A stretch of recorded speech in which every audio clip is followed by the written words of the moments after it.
종교를 뜻하는 영어 단어가 religion인데, religion은 라틴어 어원을 보면 두 가지 의미를 가집니다. 첫 번째는 다시 읽다라는 뜻이 있습니다. 사실 신앙생활을 하는 것은 다시 읽어가는 여정입니다. 책을 읽는 것이 아니라 우리 인생을 읽어가는 여정입니다. 신앙생활 하지 않고 하더라도 대충 하는 사람들은 성경을 잘 읽질 않습니다. 그런데 신앙생활 제대로 하고 성경을 읽다 보면 성경에 나오는 믿음의 위인들도 있고, 성경에는 비겁한 사람, 악한 사람, 정의로운 사람, 그리고 바른 사람 등등의 여러 인간 군상들이 나옵니다. 그분들의 모습을 보면서 하나님 말씀의 거울에 나를 비추어 갑니다. 그러면서 내 인생을 다시 읽어내려 갑니다. 재해석합니다. 그래서 신앙생활을 하면 항상 우리 스스로를 반성하고 돌이키고 다시 곱씹어 봅니다. 그래서 돌이키고 되새기고, 그래서 다시 하나님 은혜 가운데 살려고 발부동칩니다. 이것이 믿음의 여정입니다. 또 한 가지 의미는 잇다, 연결하다라는 뜻이 있습니다. 하나님과 사람 사이를 연결해 주는 겁니다. 그런데 여기에는 원초적인 문제가 있습니다. 하나님은 죄를 미워하는 분입니다.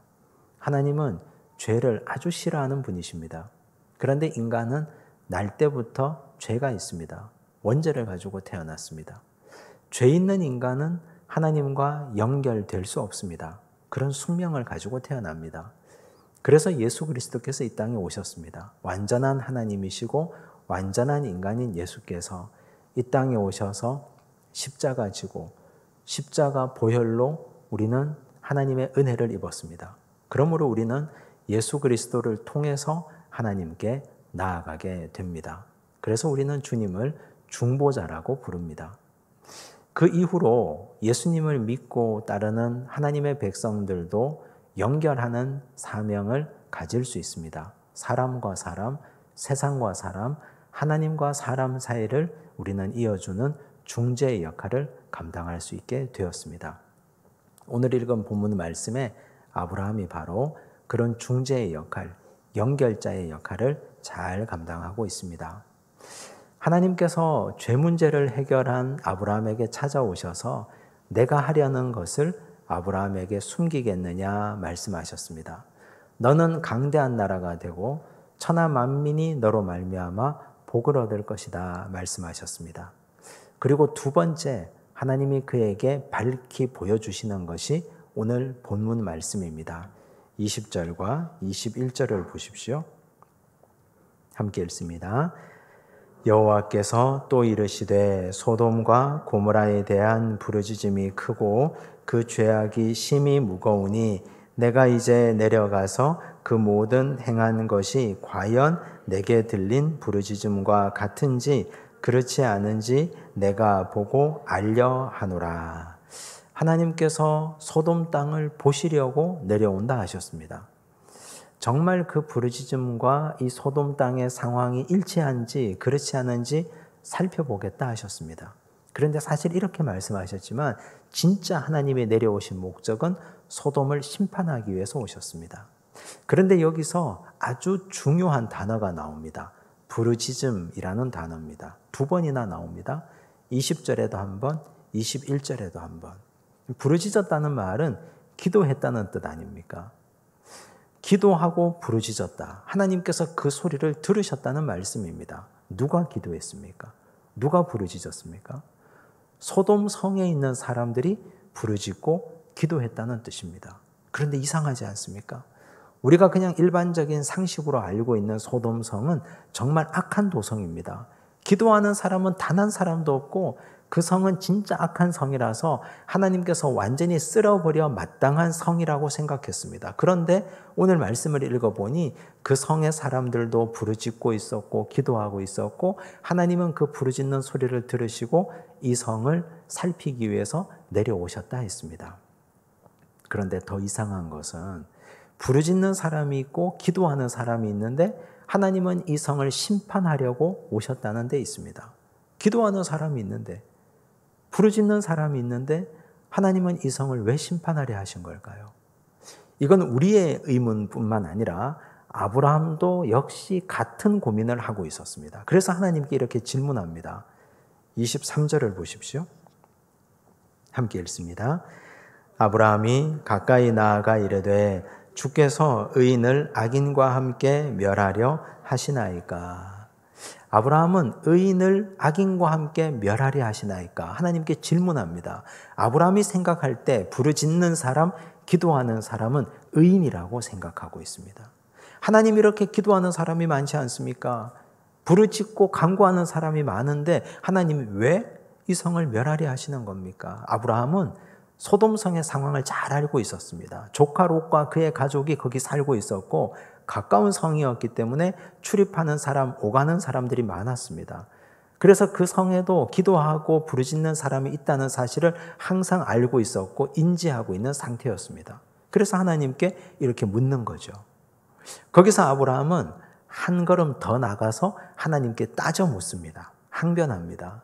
24절, 25절입니다. 함께 읽습니다.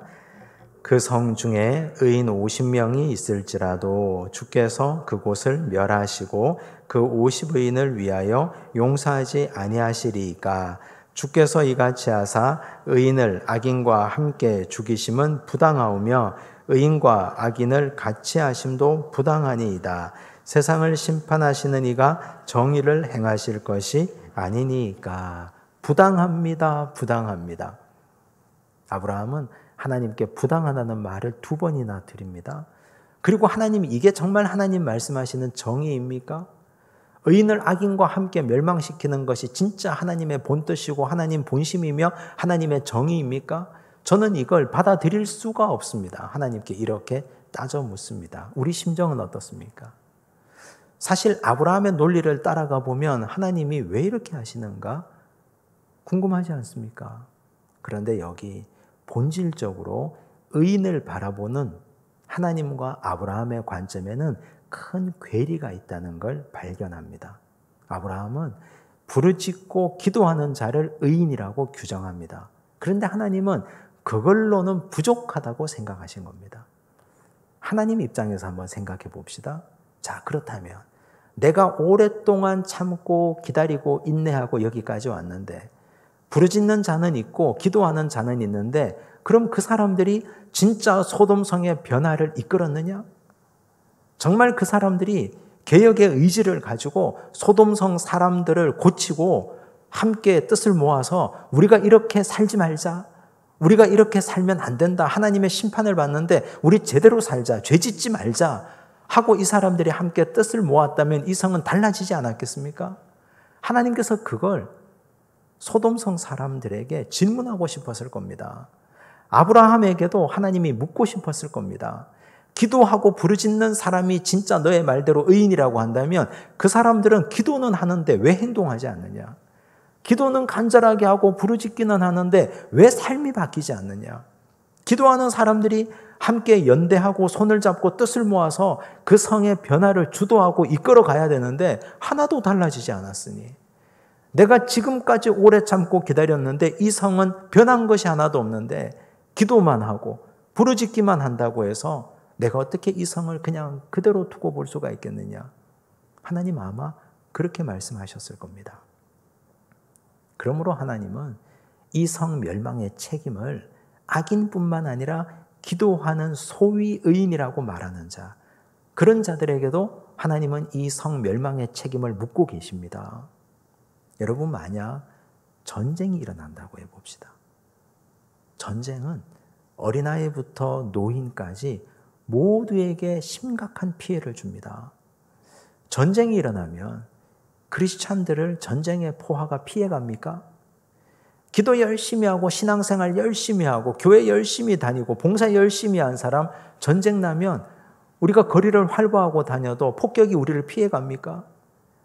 전쟁 나면 교회는 폭격의 대상이 되지 않습니까? 그렇지 않다는 걸 우린 너무나 잘 알고 있습니다. 전쟁 나면 예수 믿는 자나 악인이나 부르짖고 기도하는 자나 자기 멋대로 사는 자나 누구나 다 전쟁의 피해자가 될 수밖에 없습니다. 그럼 어떻게 해야 됩니까? 전쟁이 일어나지 않도록 함께 혼연일체가 되고 뜻을 모아야 됩니다. 좋은 정치인을 뽑고 우리가 분별력을 가지고 기도하고 이 나라를 살릴 수 있을 좋은 정치인들을 뽑아야 됩니다. 그리고 부정부패가 이 나라의 국력을 좀먹지 못하도록 눈을 부릅뜨고 철저하게 감시해야 됩니다. 우리가 혼연일체 한 마음이 되어서 국가를 부강하게 만들어 가야 됩니다. 열심히 일하고 열심히 기도하고 행동도 열심히 해야 됩니다. 그래서 강한 나라가 되어서 그 어느 누구도 넘볼 수 없는 나라, 좋은 나라가 되어서 모두가 부러워하는 나라, 그런 나라를 이루어가면 전쟁은 일어나지 않습니다. 그렇게 우리가 막아야지. 이미 전쟁이 일어난 이후에는 누구도 책임질 수 없는 일이 벌어지지 않겠습니까? 이런 맥락에서 소돔성을 바라본다면 기도만 하고 부르짖기는 하는데 자신의 행동도 하나도 변하지 않고 주변 사람들과 함께 힘을 모아서 성의 개혁을 주도하지 않았던 기도하는 사람들, 하나님이 보실 때는 나는 너희들을 의인이라고 말할 수 없다. 나는 너희들을 의롭다 할 수 없다. 하나님 그렇게 말씀하실 것입니다. 지금 우리나라 국회가 21대 국회입니다. 국회의원 300명 중에 125명, 41.6%가 크리스찬입니다. 그런데 지난 54일 동안 원구성 합의가 이루어지지 않아서 국회는 공전 상태였습니다. 지금 얼마나 이 나라가 전 세계적으로 위기 상황입니까?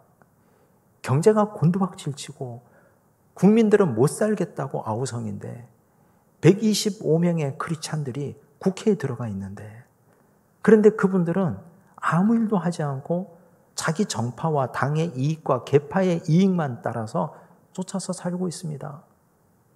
그런데 그분들이 각자 교회 가면 의인들입니다. 각자 교회 가면 대접받는 의인들입니다. 개인적으로는 부르짖고 기도하고 열심히 외칠 겁니다. 그런데 어떤 일도 일어나지 않습니다. 장로님이 대통령이 된 적도 있고 국회의장에는 여러 믿는 사람들이 지나갔습니다. 그런데 이 나라 정치가 발전했습니까? 달라졌습니까? 오히려 더 나빠지고 더 심각해지고 국론은 분열되고 심각한 사태 가운데 우리가 살고 있지 않습니까? 그런데 어떻게 그들을 의인이라고 말할 수 있습니까? 하나님 보실 때 어떻게 그 한 사람 한 사람이 의인입니까? 이런 지경인데, 우리의 시각을 돌려서 기후 문제를 한번 생각해 봅시다. 앞으로 50년 이후에, 앞으로 7, 80년 이후에 지구가 지금처럼 존속 가능하겠습니까? 이렇게 아무 문제 없이 우리가 살 수 있다고 보장하겠습니까? 지금 이 지구는 위기 상황도 아주 심각한 위기입니다. 이탈리아 돌로미티 산맥 꼭대기에 있는 빙하가 녹아내립니다. 등산객들이 빙하에 맞아서 실종됩니다. 그들의 생사를 확인할 길이 없습니다. 스위스 알프스의 산 꼭대기에 빙하가 녹아내렸습니다. 관광객들이 쓸려 내려갔습니다. 그들의 시신도 찾지 못했습니다. 지난 5월 인도의 델리에 최고 기온이 49도를 찍었습니다. 미국 캔사스 주에는 소떼 2,000마리가 열기를 이기지 못해서 집단으로 폐사했습니다. 지난 1990년 대비 2019년 온실가스 배출량이 54%나 급증했습니다. 우리는 기후를 두고 기도합니다. 하나님 이 땅을 고쳐주십시오. 우리 걱정합니다. 하나님 이래 가지고서야 우리 후손들에게, 우리 아들, 딸들, 손주들에게 아름다운 이 나라, 이 강토, 이 지구를 물려줄 수 있겠습니까? 이 땅을 고쳐달라고 기도합니다. 그런데 현실은 우린 아무 일도 하지 않습니다. 귀찮아서, 힘들어서, 분리수거도 제대로 하지 않고 음식물 쓰레기는 함부로 버려지고 있고 일회용품 쓰는 것은 마음대로 쓰고 있습니다. 그러고 어떻게 우리가 의인이라고 말하겠습니까?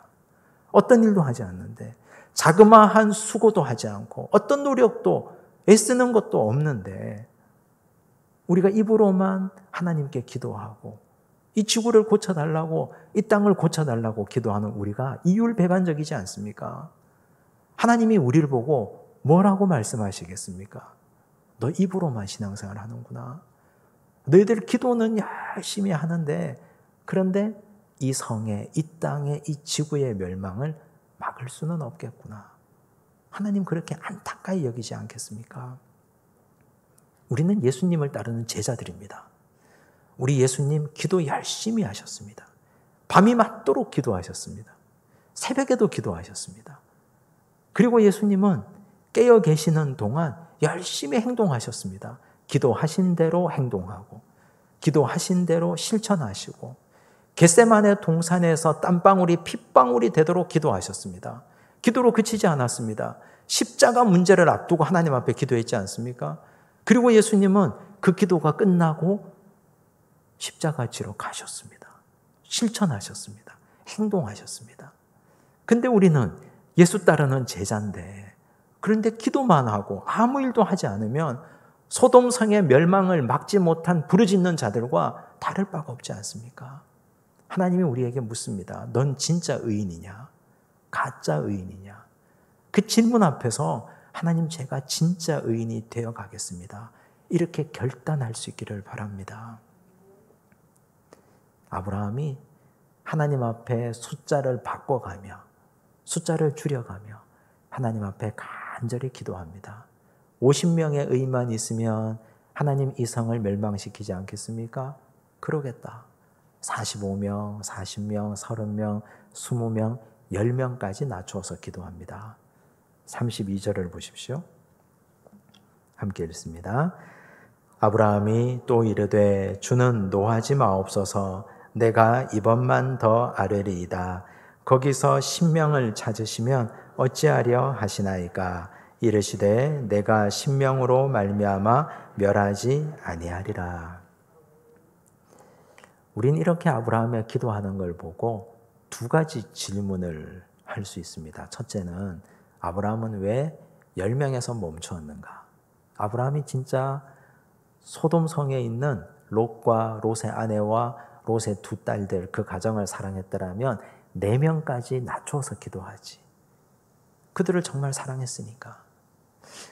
왜 아브라함은 10명에서 멈추었는가?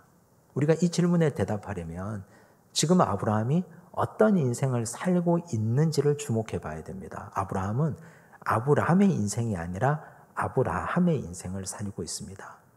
만약 그가 존귀한 아버지 아브라함의 인생을 살고 있었다면 4명까지 기도했을 겁니다. 롯의 가정만 소중하니까.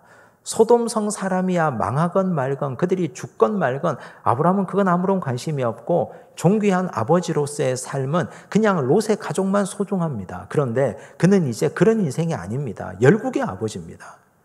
하나님께서 찾아오셔서 내가 소돔 땅을 멸망시키겠다 말씀하셨을 때 그때 가슴이 무너집니다. 그때부터 아브라함은 열국의 아비로서 기도한 겁니다. 하나님 이 성에 의인이 10명이라도 있으면 하나님께서 이 성을 고쳐주시고 기다려달라고. 기도의 지경이 깊어지고 넓어진 것입니다.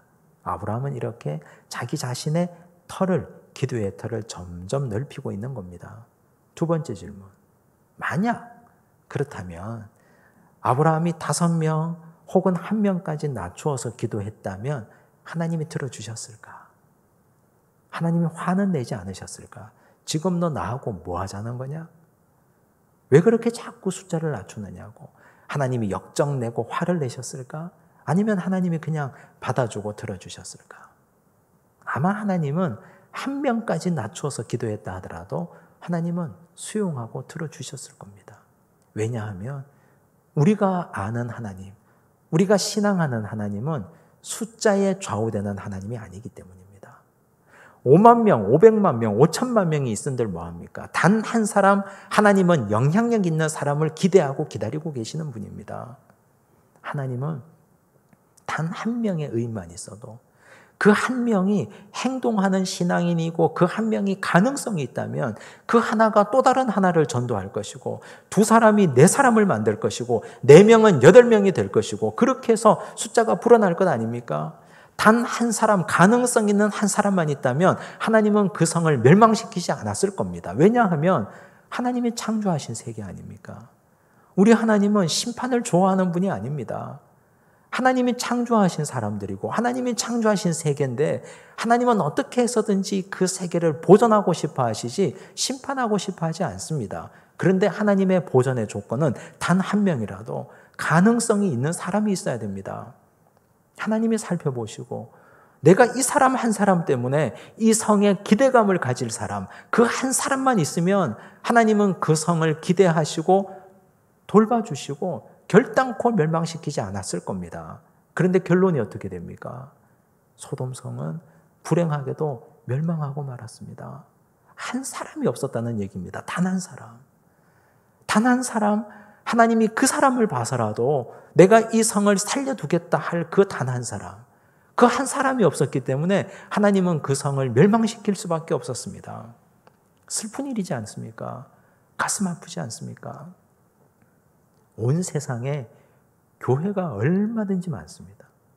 엄청나게 많은 것이 십자가요 교회입니다. 그런데 우리가 생각할 때 정말 좋은 교회는 어떤 교회입니까? 대형 교회 좋아하지 않습니까? 숫자가 많이 모이고 헌금이 많이 거치고 건물이 크고 넓은 큰 교회. 그런데 정말 하나님이 기뻐하시는 교회는 어떤 교회일까요? 엄청나게 많은 교회가 있어도 하나님이 세상을 심판하려 하실 때 그 교회 하나도 눈에 들어오지 않으면 빛을 잃고 맛을 잃은 소금 같은 교회들이라면 그 교회는 존재 가치가 없습니다. 단 하나의 교회만 있어도 하나님이 그 교회를 보시고 이 교회 성도들이 제대로 말씀 붙잡고 투쟁하고 살아내고 있기에 내가 이 교회를 봐서 이 세상 심판을 내가 늦추고 또 연기하겠다 하신다면 그 교회가 제대로 된 한 교회 아니겠습니까? 세상의 멸망을 가속화시키는 교회. 하나님이 심판하려고 할 때 하나도 아깝지 않은 교회가 되면 우린 지금까지 신앙생활을 잘못한 겁니다. 우리 교회가 하나님께서 두고 보시는 정말 하나님이 아끼는 하나의 교회. 온 세상 다 멸망시켜도 이 교회 때문에 내가 이 세상을 지금도 두고 보고 지켜볼 수밖에 없는 그 이유. 그런 교회가 되어야 됩니다. 세상에 수많은 성도들이 있습니다. 교회 다니는 성도, 성경 읽고 가방 들고 주일날만 되면 교회 가는 성도들이 있는데 우리가 하나님이 이 세상을 심판하려고 할 때 하나도 아깝지 않은 성도들이 된다면 우리가 지금까지 신앙생활 잘못한 겁니다. 우리가 하나님이 심판하려 하실 때 나는 저 아이 하나 때문에 저 사람 하나 때문에 저 사람을 가능성으로 보고 이 사람이 의인이기 때문에 이 사람 하나를 기대하고 있기 때문에 나는 이 세상의 심판을 유보할 수밖에 없다 할 그런 한 사람이 되셔야 됩니다. 과거 수십 년 전 한국 교회는 교회 학교 숫자가 굉장히 많았습니다. 산업화 시대.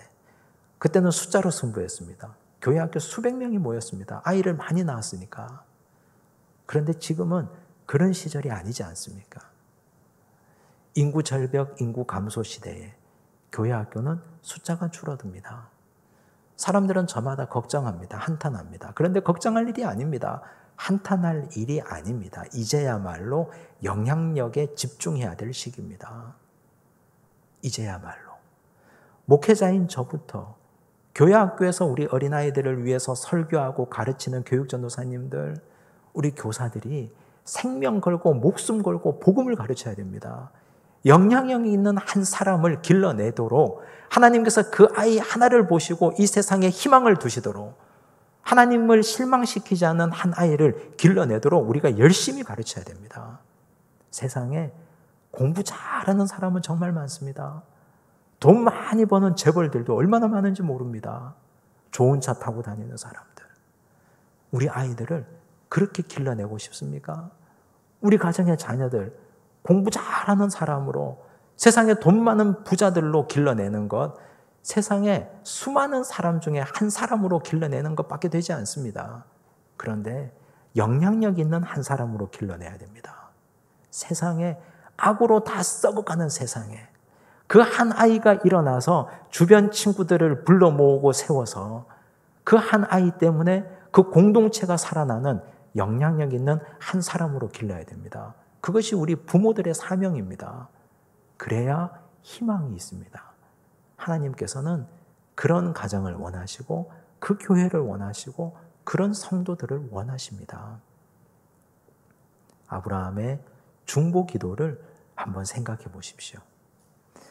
아브라함의 중보 기도를 가지고 어떤 사람들은 평가절하합니다. 왜냐하면 기도가 응답받지 못했다고.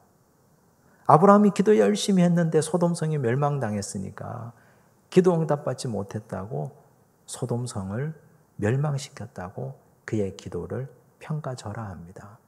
그런데 아브라함의 기도는 그 자체로 가치가 있고 그 자체로 의미가 있습니다. 왜냐하면 하나님이 그의 기도에 진지하게 반응하셨기 때문입니다. 6번이나 숫자를 바꿔가며 기도해도 하나님은 다 받아주시고 다 들어주셨습니다. 회개한 자, 죄 문제를 해결한 자, 하나님 앞에 나와서 중보 기도할 때 하나님은 진지하게 들어주십니다. 하나님은 모세의 기도도 들어주셨습니다. 모세 일생에 이스라엘 백성들을 위해서 큰 2번의 중보 기도를 드렸습니다. 출애굽기 32장 31절과 32절입니다. 함께 읽겠습니다. 모세가 여호와께로 다시 나아가 여짜오되 슬프도소이다. 이 백성이 자기들을 위하여 금신을 만들어 싸우니 큰 죄를 범하였나이다. 그러나 이제 그들의 죄를 사하시옵소서. 그렇지 아니하시오면 원하건대 주께서 기록하신 책에서 내 이름을 지워버려 주옵소서. 금송아지 사건 이후에 하나님이 이스라엘 백성들을 다 멸하겠다고 말씀하셨을 때, 그때 모세가 차라리 생명책에서 저를 지워버릴지언정 이 백성들을 건져달라고 그렇게 하나님께 간절하게 기도했고, 하나님은 모세의 기도를 들어주셨습니다. 민수기 14장 18절 19절 말씀입니다. 함께 읽습니다. 여호와는 노하기를 더디하시고 인자가 많아 죄악과 허물을 사하시나 형벌 받을 자는 결단코 사하지 아니하시고 아버지의 죄악을 자식에게 갚아 3, 4대까지 이르게 하리라 하셨나이다. 구하옵나니 주의 인자의 광대하심을 따라 이 백성의 죄악을 사하시되 애굽에서부터 지금까지 이 백성을 사하신 것 같이 사하시옵소서. 정탐꾼 사건 이후에 하나님은 이스라엘 백성들에게 크게 실망하시고 그들을 다 심판하겠다고 하셨습니다. 그때 모세가 하나님께 간절하게 엎드립니다. 한 번만 살려달라고. 하나님은 또 모세의 중보를 들으시고 이스라엘을 용서해 주셨습니다. 오늘 우리가 기도의 지경이 넓어지기를 바랍니다. 나 자신만 위해서 기도하고 우리 가족만 위해서 기도하고 내 자식만 위해서 기도할 것이 아니라 아브라함적인 기도로 기도의 지경이 점점 넓어져 가기를 바랍니다. 또 한 가지, 기도만 하는 것으로 그치면 우리는 소돔성에 부르짖는 자로 끝날 것입니다. 기도하고 행동하고 고쳐나가고 손잡고 연대해서 이 사회를 고치는, 진실로 하나님 기뻐하시는 의인의 삶을 살아가시기를 간절히 바랍니다. 기도하겠습니다. 하나님 아버지 감사합니다. 우리는 그저 열심히 기도하고 신앙생활 열심히 하고 봉사 열심히 하고 교회 잘 다니면 의인이라고 생각했습니다. 그런데 하나님이 말씀하시는 의인은 사회를 고치고 세상을 고치고 세상의 변화를 위해서 실천하고 움직이는 자라고 말씀하셨습니다. 주여, 오늘 우리가 진실로 예수 닮은 의인들 되게 하여 주옵소서.